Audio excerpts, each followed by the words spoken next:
It is now 7:15. As you know, my name is Arlene J. Ramsey, and the name of the show is called Everyone Let's Talk. So today, I don't have anyone listed to interview. What I decided I was going to do today is talk about this past weekend, July 10th, 11th, and 12th. It was a wonderful weekend. Uh, as many of you know, and some of you who don't know, the rapper JAY-Z, rapper and business mogul. JAY-Z had the 30th annual reunion tour of his first album, Reasonable Doubt, and the 25th annual tour for his Blueprint album, 25th year. And so I didn't buy tickets to go to the concert because I had to work the concert. As there's someone that I am working with who is recently working on a book that is JAY-Z adjacent, and we were out there passing out flyers, engaging the crowd, and so on.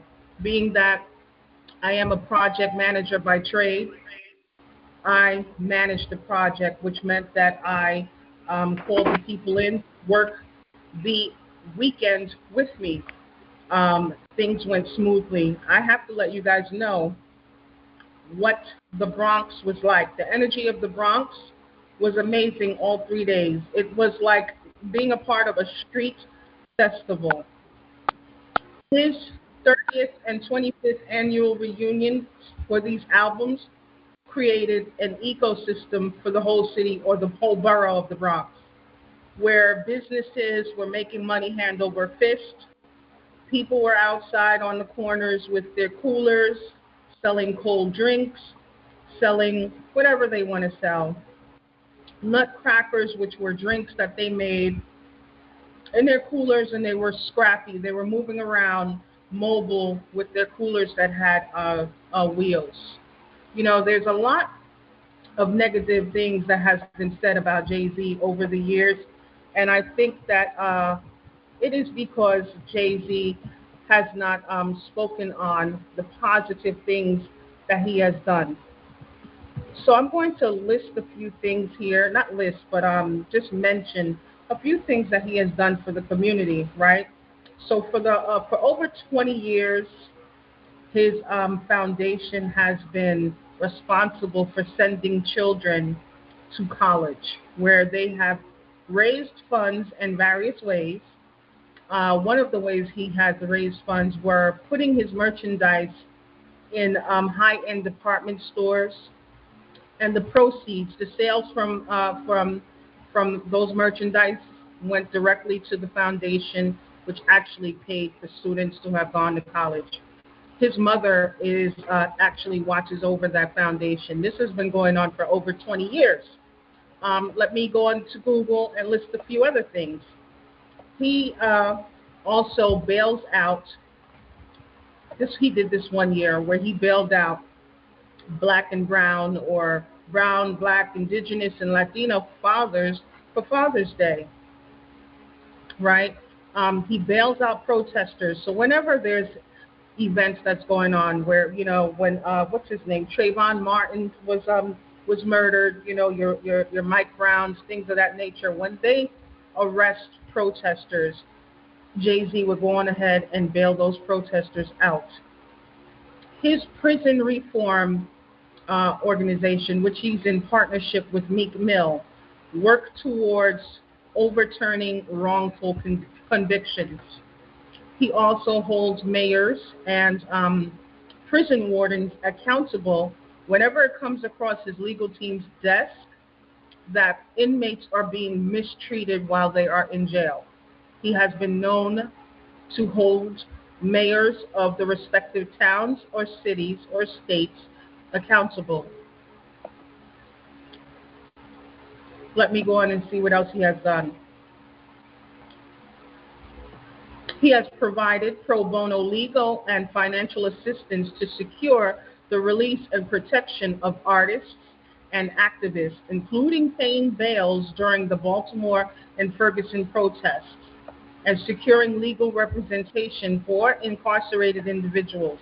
I mentioned that before. He participated in the pandemic and crisis relief, where he has donated millions to the disaster relief efforts such as Hurricane Katrina and the COVID-19 pandemic, explicitly directing aid to undocumented workers and marginalized communities who lack health care and access. He has also helped Puerto Rico with their disaster. Him and Fat Joe have sent down donations, a jet full of donations to Puerto Rico. JAY-Z continues to move the bar forward in his activism for the community. Now, I know people, it seems as if he doesn't do these things because people are probably looking forward to seeing him do more for where he comes from, which is Brooklyn. But I do know some years back, he wanted to open up a crypto program in Brooklyn, and a lot of the residents of Brooklyn did not want that program. And so that did not end up happening. And I think they didn't want the program because they was not educated on what cryptocurrency is and how this program could have benefited them. But he wanted to educate the community in Brooklyn about cryptocurrency. So here, why it's important to mention this is that a person who is misunderstood but continues to do good in spite of being misunderstood is typically or usually held to a standard that they don't know that they're being held to, or the people are thinking that this person is too good to be true. And there must be some things that this person is doing behind closed doors or behind the scenes that we don't know about. There have been rumors that he was in the Epstein files, but as the Epstein's files have been combed through, he is not in the Epstein files, nor has he been on Epstein Island. Now, granted, he's somebody that comes from the projects, Marcy projects, and he had, a negative start as far as being a drug dealer in his younger days, but that was short-lived. The moment he understood that he could make his way out through hip-hop, that's exactly what he did. He had both feet planted in hip-hop, not one foot out and one foot in. I remember watching interviews of him years ago, before he was this billionaire. Well, I'm talking about years ago, where he said he went on the teacher took his class on a school trip, and the school trip was to her house. And she had one of those refrigerators with the, two doors, and you put the cup underneath and the ice comes out. And he's 56, so, he's about 8 years older than me. So this teacher had a lifestyle where she had a refrigerator like that in her house already back then, and that was something that he never forgot. So he's someone that, holds on to things that inspires him, to let him know that there's a different way to life other than the life that he's been seeing. He's always been inspired, and it is something that you hear in his interviews, right?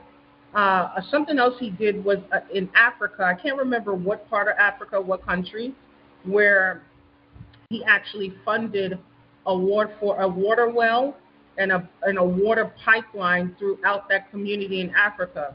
For those of you who know, see, I have my mother's side of the family is from Trinidad, and I've been going there ever since I was a child. They had outhouses, and back in those days, you had to walk a long way to get water. You had to bring your bucket from your house and walk to the pipe, fill the bucket up with water, and bring the bucket of water back. And you went back and forth until you've had enough water to make breakfast and make your tea for the family and take baths for the family before everyone went to school and work. And then that same process happened in the evening when there was time to cook and for everyone to take their baths.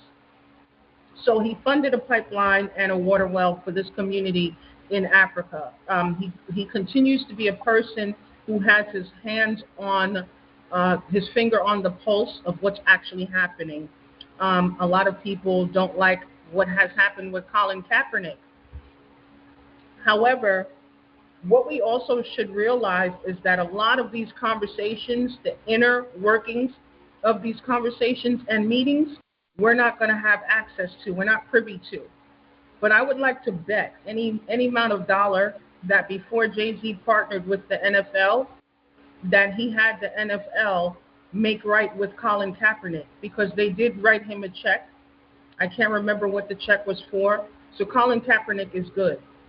And I saw that Jay-Z saw that as an opportunity to partner with the NFL and put hip hop artists before the largest stage. The largest stage is the Super Bowl.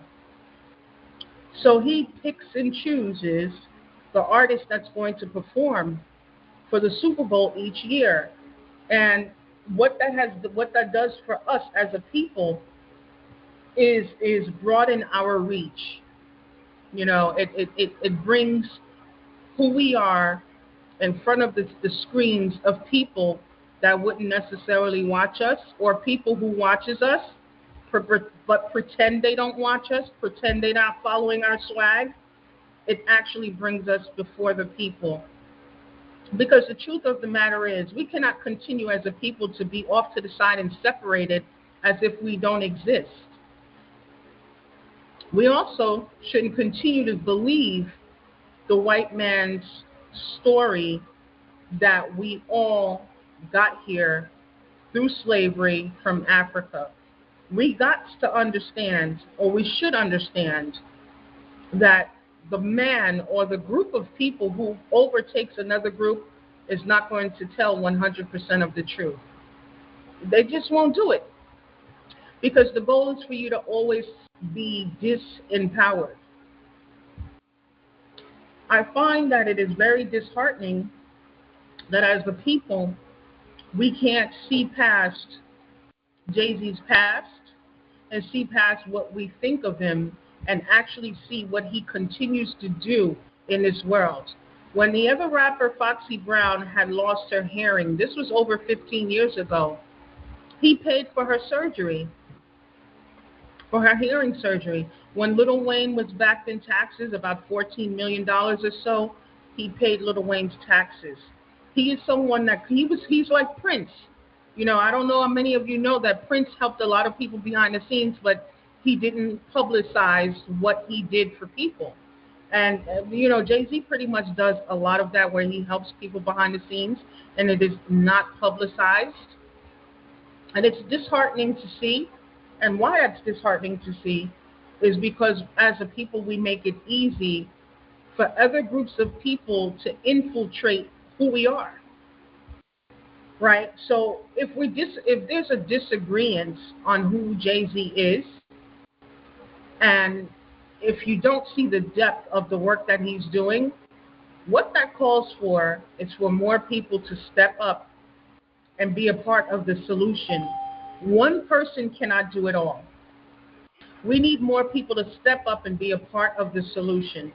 If there are areas that they believe that Jay-Z is not focusing on, we need more wealthy people to step up and focus on those areas so that they become the solution in those respective areas, right? Opposed to complaining about who they think he is, and not holding on to the facts, but only holding on to rumors. Again, we often give praise to the wrongdoers in our community because we may like their personality or may relate more to their personality. And relatability can be a very dangerous thing. The person that knows how to make you laugh, that knows how to give you what you want, is not always the person that's going to have integrity about how they deal with the community. And that is something that I think we should take a deeper look into. But again, if you were out there on the Bronx last weekend, and for those of you who weren't out on the Bronx, do understand that the people who got to experience this phenomenon won't forget this for a very long time. It is something that they've never seen before. I would like to talk about the collective energy of joy, respect, reciprocity, happiness. All of these good feelings aid towards good health. I always say that good health is not just what we eat, it is also how we treat each other. Because a person who eats healthy, you can have a vegan lifestyle, or you can eat fired foods like Dr. Aris Latham has taught. But if you are in an abusive environment, in an unhealthy environment, where you're always going through negative emotions, you're frustrated, you're angry, your body is getting filled with inflammation, cortisol, vexation, those emotions have chemicals that are attached to them. So every time you feel those emotions and your body goes through, your nervous system is activated, your fight, flight, freeze, and fawn system is constantly activated. That releases the toxins that's attached to it. And those toxins stay in the body and the rest is in the body. And it aids to many ailments such as autoimmune disease, high blood pressure, strokes, brain aneurysms, heart attacks, muscle cramps, dizziness, vertigo. It aids to, kidney disease. Stress and abuse is just as unhealthy for us as eating bad. And I have to say that last weekend is put us on a precipice of the paradigm shift in regards to energy and what people want to experience, how people want to feel. And that is something that we have to give to him once again. When he does something, it is usually for the greater good of everybody that's involved. Does anybody have any questions before I continue on?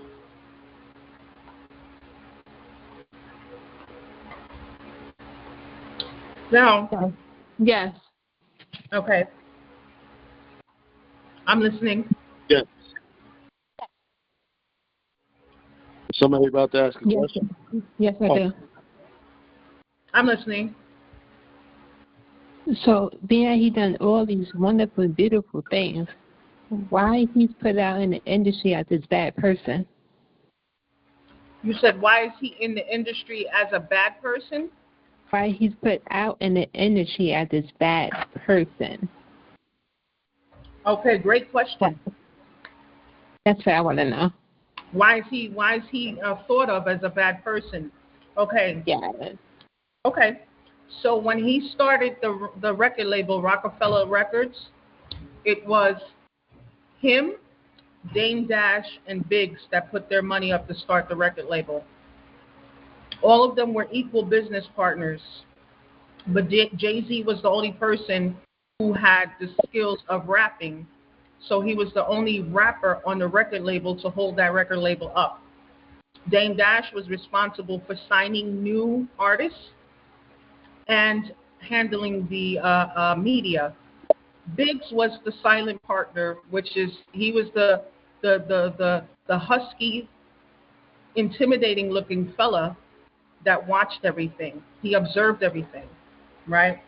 Now, after a while, Jay-Z sold the record label. This was after Biggs got arrested and went to prison for 10 years.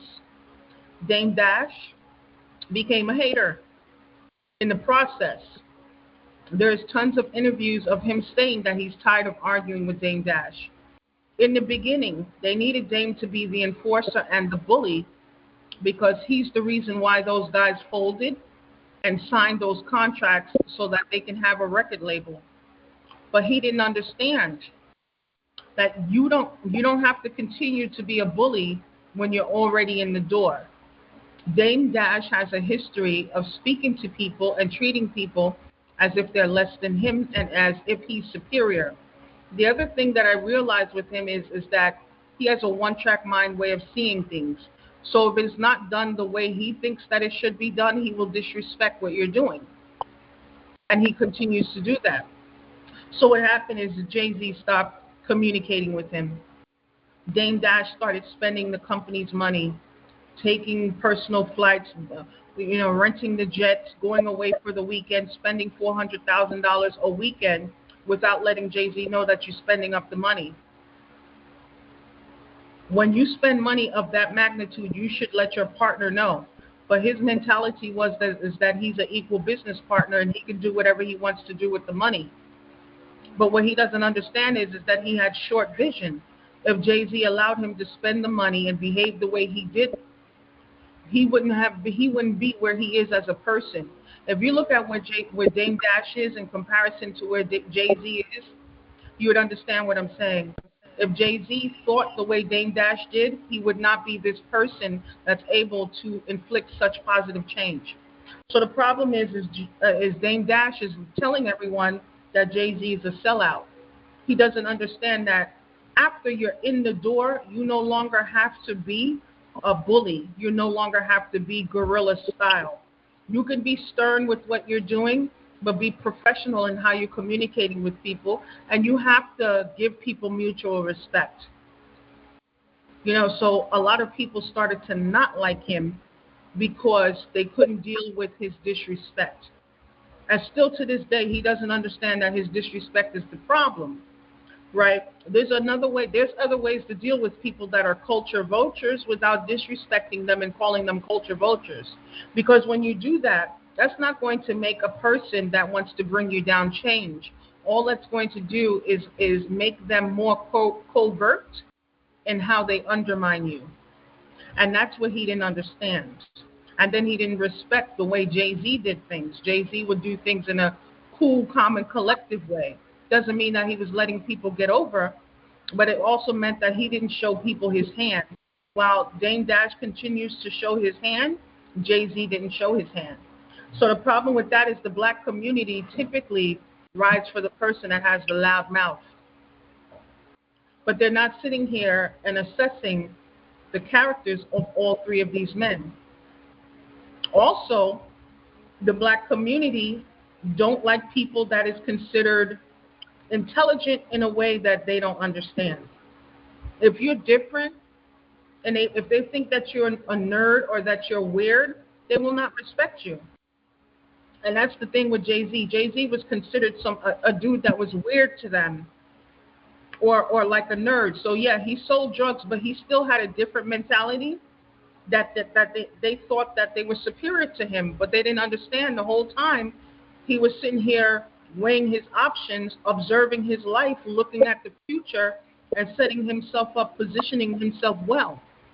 But how he's positioning himself for his personal life was none of their business. And they wouldn't have wanted to hear it anyway because he was not talking the same trash that they're talking. So that hence why he's considered to be the bad guy. And the thing is when you're politically correct, when you're dealing with people, if you're not showing a lot of attitude, a lot of hostility, for some reason the black community thinks that you're a sellout. And these are the things that we gotta, hold ourselves accountable to. We're not sellouts just because we're not hopping up and down, yelling and screaming. Everybody is not going to do that. Everyone doesn't have the personality or the temperament to handle difficult situations in that kind of way. So it's a matter of not liking or not trusting the black man or the black woman who doesn't yell, raise their voice, become hostile, and become disrespectful. If you're not like that, they don't trust you.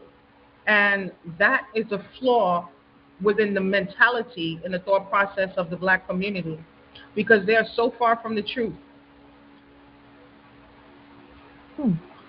Anyone else have questions?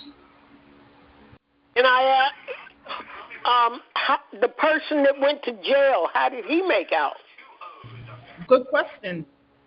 He did his 10 years, and when he came out, Jay-Z handed him over $10 million from the sale of the record label. Oh, no. Okay.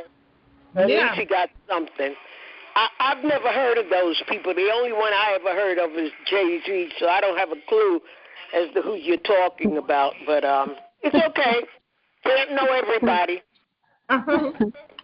But It but wasn't. that was also a great question to ask about Biggs. Because if Jay-Z did things the way Dame Dash did things, when Biggs came out, he wouldn't have had no money. And that's what Dame doesn't understand. The way Dame spends money, he doesn't respect money, and he has no return on any of his investments. Because he continued to invest, he spends money impulsively, he invests in good ventures, but he doesn't put the work behind it because he also thinks that he's a boss, and bosses don't shouldn't work.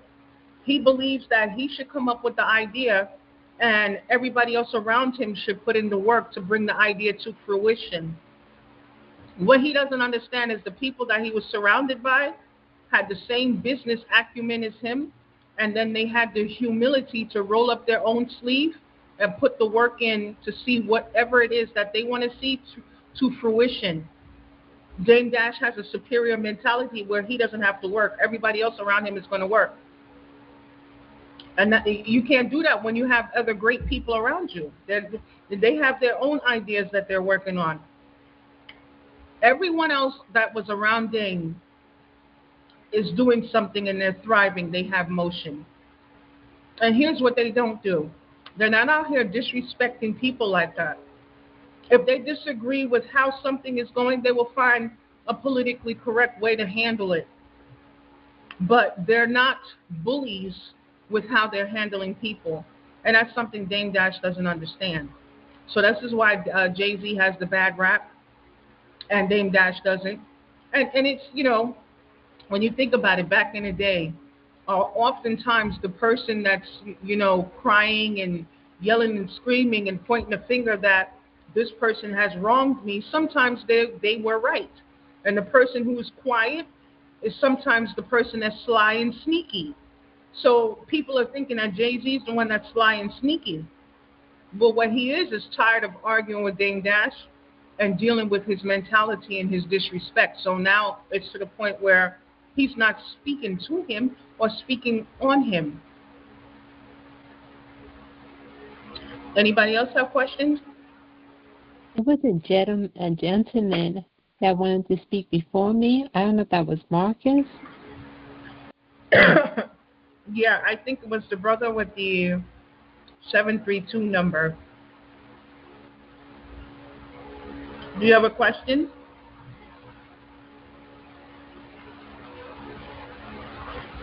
Well, sister, you can go ahead and ask your question. No, Until I he comes have back. nothing to say. I just wanted to hear what the gentleman had to say. Okay. Okay, so this is the other thing I liked. With his concert, he showed growth. For those of you who know, he had a hip hop battle with Nas, where he brought Nas on stage, and Nas rapped his song over Jay-Z's beat. Jay-Z rapped his song over a Nas beat. Um, he shared the stage with a lot of people. He brought a lot of people out. Usher is on tour, but Usher skipped a day to come to Yankee Stadium to be on stage with Jay-Z. Rapper Jeezy is also on tour, but he canceled that date to go on stage and support Jay-Z. A lot of people came out to support him. Leonardo DiCaprio was in the the audience. There was a lot of people. I think UGK, or no, I'm sorry, YouTube was in the audience. Gail King, which is Oprah's friend. She's on, I think, Channel 2 News or so, or it's Channel 7. She was in the audience. A lot of people came out to support him. So it goes to show that he has a lot of support. Not only was this concert amazing, what he has done with the train stations in New York, he wrapped the trains with the Rockaware, the hand signals were wrapped. He had pop-up shops in different train stations, so people who are catching the train can, purchase Rockaware items on the train stations. There were people who had food. Those who are in the restaurant business were selling different hors d'oeuvres in the train stations. Like, he made this reunion like a celebration. And this is going to be something that the people are going to be talking about for months to come. It wasn't just this weekend. It was what he had did that led up to the weekend, right? Which started off with the Brooklyn Library, where he had his 30th year reunion pop up at the Brooklyn Library, where they were offering a limited edition library card for those who live in the Brooklyn area. And then the rollout took over from there. And it goes to show the people that supported him down to Yankee Stadium, what I think he was the president or the CEO of Yankee Stadium, said that they're in the middle of baseball season. So he held off games to prepare the Yankee Stadium and have a stage built at Yankee Stadium for this 3-day concert. And of course, Jay paid for that. We can envision that he paid several million, about maybe between 10 to 20 million for this entire rollout for the couple of weeks. But what we're saying is that people love to work with him, both black and white people. His stylists, the people who are responsible for the visuals on the stage, Beyonce's stylists, all of these people were black, young people. And some of them are not young anymore because they've been in the game for years, but these are people that have been working with them for over 15, 20 years, and they're still working with them.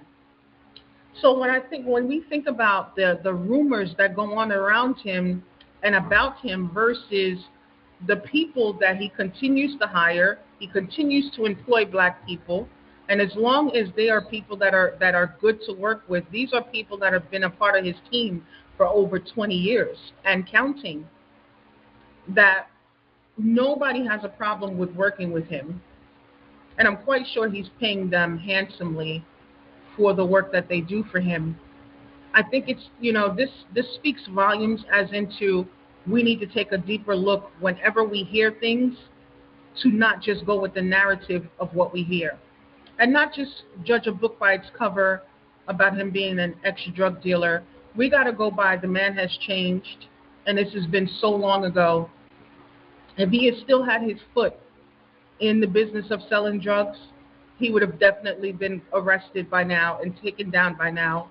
Like there was another rap record label called Murder Inc. Well, they, still had some people that were moving drugs, and the feds did the research on them, and maybe were tipped off and did their research. And Murder Inc. is no longer a record label because many of them got arrested. See, that's what happens when you're black in America. We cannot have our feet one in, both out, one in and one out. We have to have both in, doing the positive and right thing. Any questions? I still would love to hear from the gentleman that wanted to speak. And he's there. I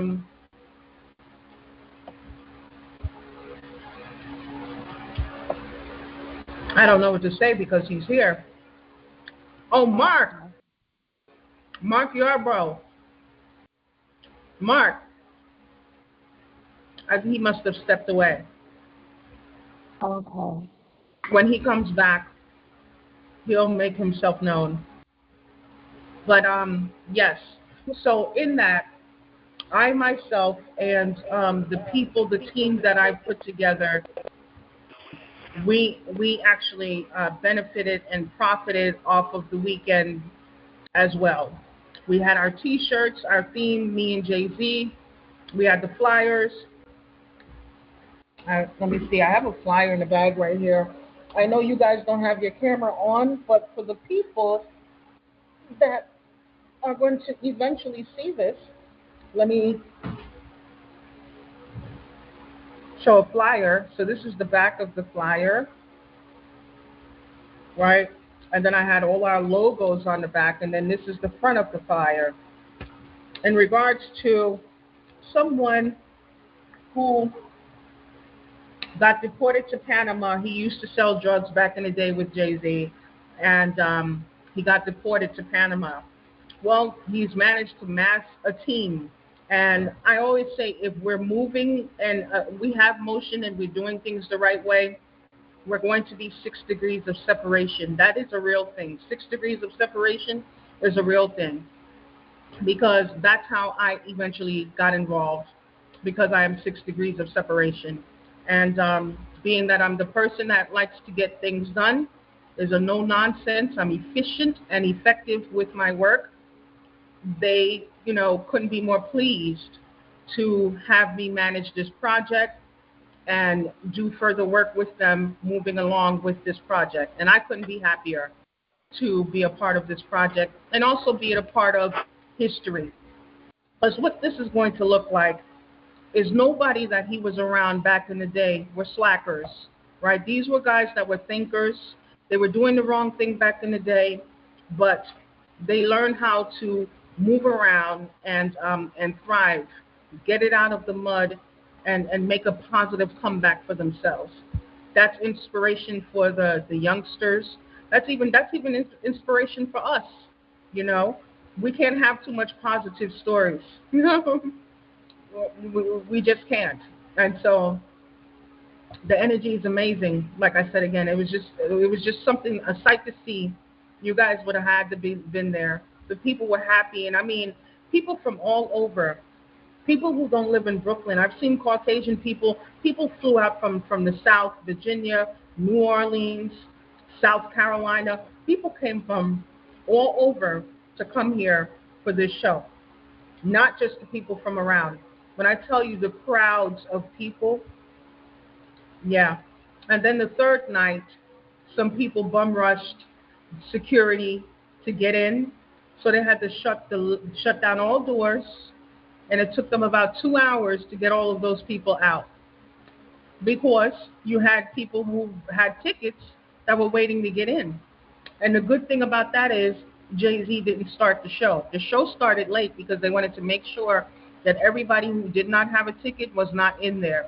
And also, like he said, he apologized to the people, and he wanted to also make sure that no one got trampled, because had he started the show and people who had tickets were outside, things probably would have gotten out of hand. So I don't see too much complaints from the people who were outside waiting on that third day. They thought it was amazing. Was that at Yankee Stadium? At Yankee Stadium, yes, ma'am. Those people waited 4 hours, huh? Yeah, okay. They did. Yeah, all they right. did. Only God would get that kind of tribute from me. I'm sorry. I'd taken my behind home. 4 hours waiting to see a darn show. Well, to each his own, to each his own. An hour is long enough. But it's well worth it. That's JAZ. Yeah, it was well worth it. Okay. I think on the fourth night, let me see what's on the fourth.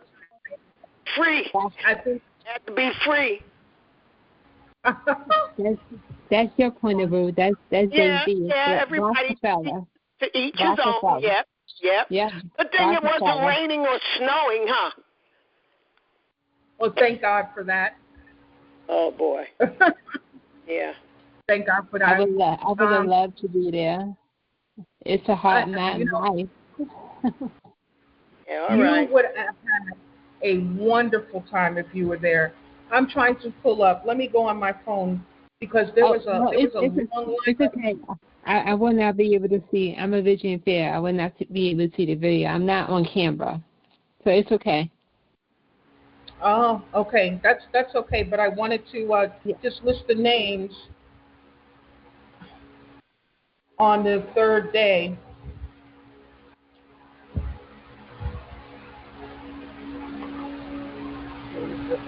Should have given them their money back 4 hours.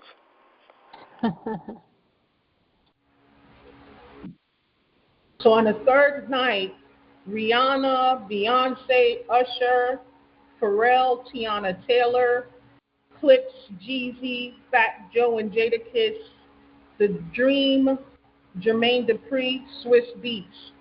A lot of people performed on the third night. So, and each night were different, right? So people weren't complaining. They were happy to see Tiana Taylor. They were happy to see Rihanna. You know, Tiana Taylor, she's been in the game for a very long time. Singer, actress, choreographer, Mhm. Designer, yeah. She does a little bit of it all. And pardon me for chewing nuts, but it was definitely, something for the world to see. Not only that, what Jay-Z is teaching people is Be you're patient. old. You're old. Did you say patience? Yeah, be patient. Wait for learn patience. She don't have a clue. The artist. She don't have a clue. The artist that she actually sings. To be quite honest with you, she don't have a clue but, what she talking about. Well, they but you were know what I patient. see? They You know, were. you know what I learned, and this is just like I brought back out the name to my show. Everyone, let's talk. If you guys remember in the beginning, I was calling the show "Bridging the Divide," and then I sat one day and thought about it. I'm like, I got these logos and everything for everyone. Let's talk. Why should I just let it stay dormant? Let's revamp everyone. Let's talk. Let's re-wake it up. What he's teaching is that your work, any work that you have, is valuable. It doesn't matter how old it is. There's value to your work, and you can always bring it back to the ecosystem. You can always make money off of it. You can always use it as a tool for something. It is not dormant just because your work is 25 years old, 30 years old. What he's shown is there was a lot of people my age and older because Jay-Z is 56 years old. So there's people his age and older that were out there online to see this show. They grew up with him. Remember what they said. I know you're thinking patience and I'm not going to do it, but listen. Probably, They used to say that hip hop. sleep. Yeah, got a nap out. That's good. Okay. One young lady, she posted on social media that she left, and she's from New Jersey. I said, "Come on now, New Jersey, we got grit." And then someone else responded, "Well, yeah, well, not when you have to use the bathroom and so on and so forth." So I understand, but he showed, what the industry tries to make us believe. Let's think about the industry. They always made people believe, especially women, that when you got a certain age, you were old, which means you were not valuable. They wouldn't call you to be a star in a movie anymore because you're old. What Jay-Z is also showing is that, we grow. And just because we grow and we get mature, we get wise, we get older, that doesn't mean that we have lost our value. Somebody has to shift the paradigm and fight against that mentality that says hip hop is a young man's sport. Singing or performing is a young person's sport. That there's only room for people that's in their late teens and their 20s with no wrinkles. No, because what that does is tell people that you are of no value when you get to be a certain age.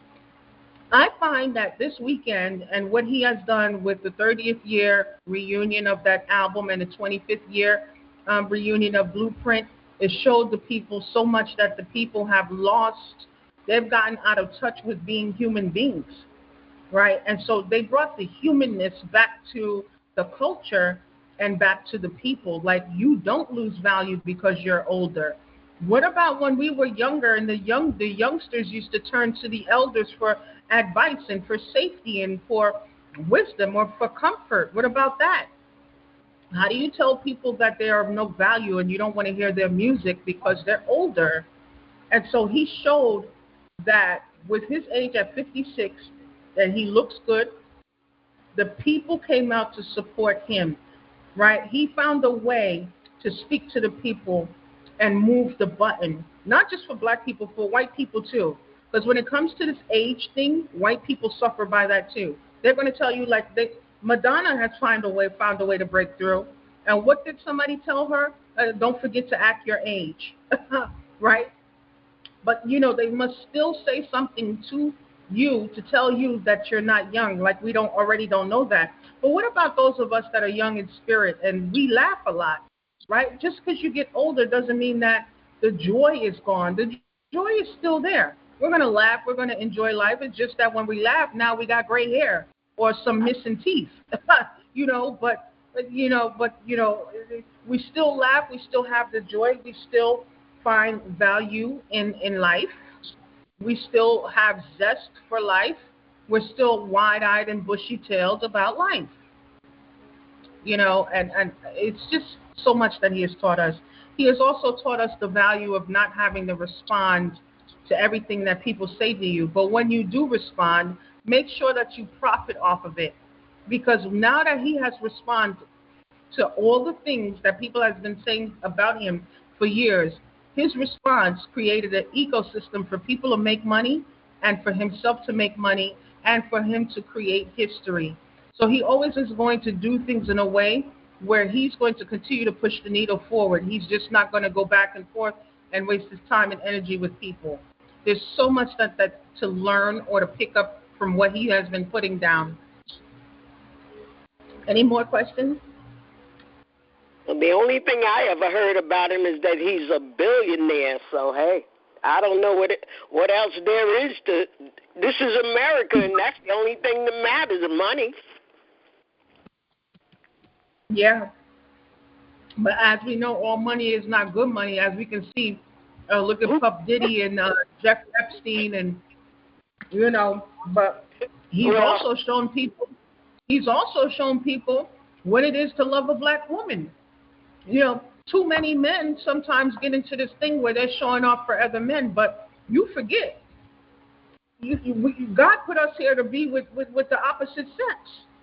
So it's not cool to disrespect your wife, disrespect your family and all that. No, his daughter was up there on the first night, which was Friday night. She's taught herself how to play the piano. She played the piano for a part in one of his songs called Feeling It because that has a piano in it. He's showing the world that he's also a family man. I mean, he's giving a holistic view of what he is and who he is. And what that's also saying is, we in life, we are not just one thing. We are everything that we want to be. So he showed that. And everybody that came up there on that stage really looked happy to be there. They look happy to support. They bought their tickets, so of course, they came through. Because a lot of them have said that he has given them good advice or he has supported them. He is somebody that they can call that they know got their back behind the scenes. So they came through to support him. These are the things that people don't know about him because you can't know when you're not in the inner circle. But he's showing while the internet is talking lies and dragging his name, there are real people that's going to come through for him. The Yankee Stadium put off their games to have this concert. Who does that in the middle of baseball season? Who does that? And this happened for a black man. So when we think about, let's say, the contract that he has with Target, what we also got to think that he's doing so much for the black community on a broader scale where he's challenging the law and overturning wrongful convictions and things of that nature. You got to understand that there's going to be some little things that he got to throw back to them. We got to look at the broader picture because if he takes everything away from them, they're going to try to assassinate him. So when there's things like the NFL partnership or the partnership with Target, we got to charge that to the game because what we should be saying is, but he has a legal team that has the gall. They got the balls. They manifest some big balls to go up against court systems and systems for wrongful convictions or to bail out protesters or to bail out fathers for Father's Day. To do something like that takes planning. He had the plan to say, okay, for this Father's Day, I want to bail out fathers. And then you got to pick the jail you want to do that from or pick the few jails and find out who in those jails are fathers and what kind of convictions do they have that I can just bail them out. If it's like a murder charge, you can't. But if it's something simple that all they need is to be bailed out, he worked all of that out. People don't understand the work it takes to do something like that. So it's not just that he did it or his legal team did it. It's the thought process, the planning, and everything that goes into doing something like that. Because he understands what it is to not have a father. His father left the mother when he was young, and then he reunited with his father when he became an adult, and then the father still passed away, right? He understands. And coming from the projects, a lot of us weren't raised with our fathers. I don't. They don't give him the credit because, again, they see him as too good to be true, and they refuse to believe that he's really that. Because oftentimes people see other people as they see themselves. Like if they know that they're doing wicked things to other people, they refuse to accept that there's somebody that's not as wicked as them. So then they're going to say that you're faking the funk, you fugazi, you pretentious, you're doing this, you're doing that, when that's just really not what it is. Any other questions or statements? Yes. Did that gentleman come back on? No, I see Mark is still here. I don't know what happened to Mark because he's still here. Let me see if I can give his number a call as I'm chewing these nuts. Yeah, because I would like to know what he's saying as well. Yeah, because I cut him off. Yeah, I cut him off. Yeah.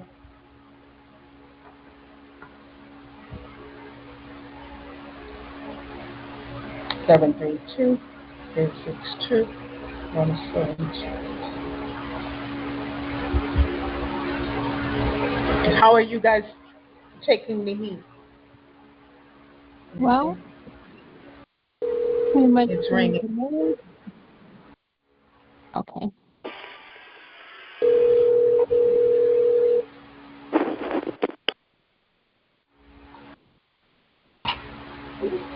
Hello, Mark?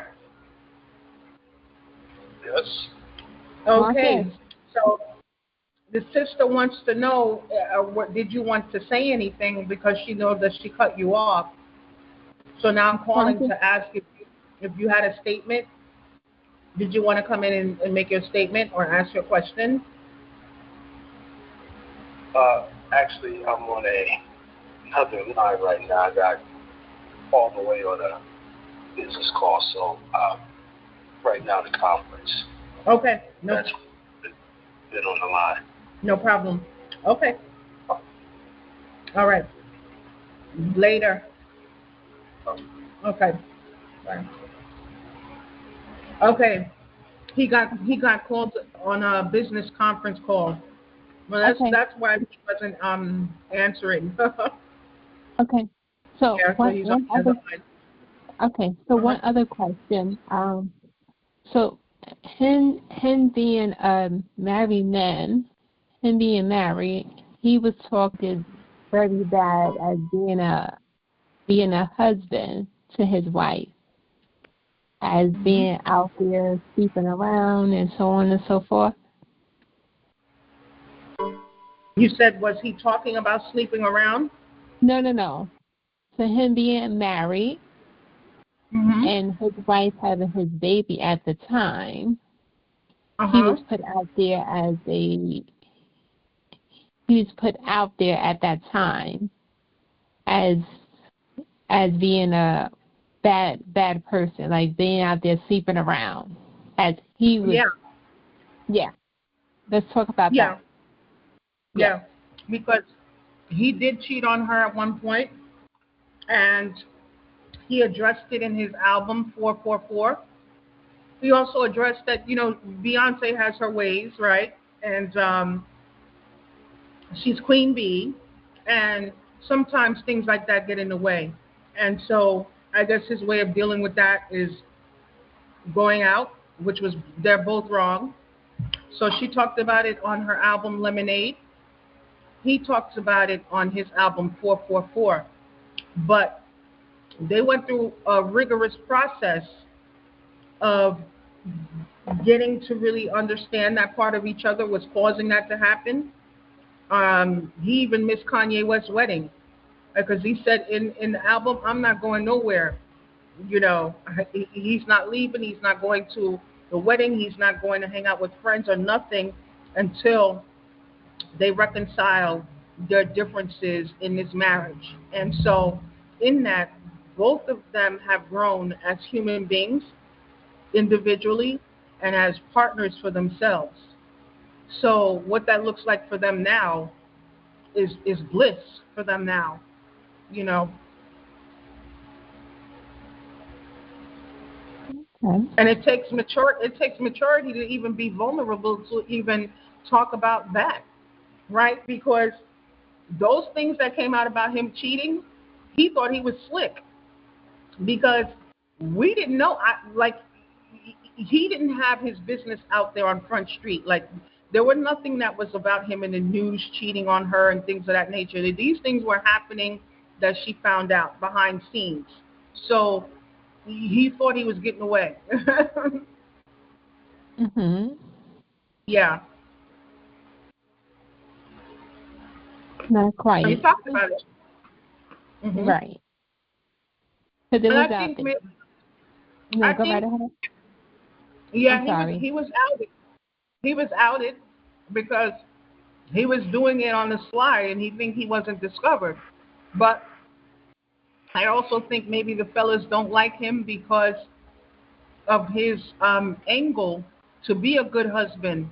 You know, many guys like the idea of cheating on their wives. It's a real thing. I have men in the family that talks about things like that, and they're still doing it, and they have no intentions on not doing that, right? So I also think like there's plenty of fellas that did not like the 444 album because he literally talked about being a man and what it's like to face yourself knowing that you've been doing these types of things to your wife and your family and you're wrong, and what you have to do to face yourself to stop you from doing that to your wife and to your family. Many people don't want to heal. And so that album was not liked by many by many of the fellas. Now it's liked by men that are mature who already move in that direction and who have faced their traumas and dealt with their demons and understand that it is better to bow to God and be the head of your household and ensure that your household gets the best of you. You give them the best, not people outside of your home. Yeah. Any Okay. other questions or statements? It's 8:13. Oh, no, great show, I must say. Great show. Thank you. You're quite You guys, welcome. I'm still reeling off of this past weekend. We have to, and I remember that there was so Biggs would post on his page and he would have the hashtag redo 96 because 96 was a great year. And so one of the pop-up stores over there in the Bronx has, and that was something that he said in his song Feeling It, 96 and forever. So he gave the people a forever 96 nostalgia. Like, I'm just smiling. That's how, I mean, I'm telling you, you guys had to be there. I'm smiling, you know. And there were no fights. To see all of us in one area, we're not arguing with people and fighting and all. No, I'm saying the love, the joy, the reciprocity, the just sitting out and enjoying yourself, relaxing. People look relaxed. They're not looking around, watching over their shoulders, watching their back, stressed out, or any of that. People, you know, people were really, really feeling it. And I feel like they must have said, let the people do them. Because when do you know people to be able to sell nutcrackers in a cooler on the street? The police didn't bother them. You know, I saw a brother from Newark from back in the day. He used to hang out at the club scene, taking pictures. So I used to have, you know, I used to get my pictures taken by him. after a hangout. He was out there this weekend, and he said he lives in Pennsylvania, so he took the train out, and he had his camera taking pictures. I said, wow. Everybody came out. Well, guys, it is now 8:15. Again, thank you all for coming out, and thank you all for participating in this conversation. And I hope you picked up on this joyous energy, and we take it and do something with it, man. Um, Brother Bill Graves is up next, and after Bill Graves will be Baba Joe. Before me was Sister, or I shall say Dr. Bell, with her show called Nourishment. For you all, see you next week, Thursday. Same bat time, same bat channel. Have a good night. Good night.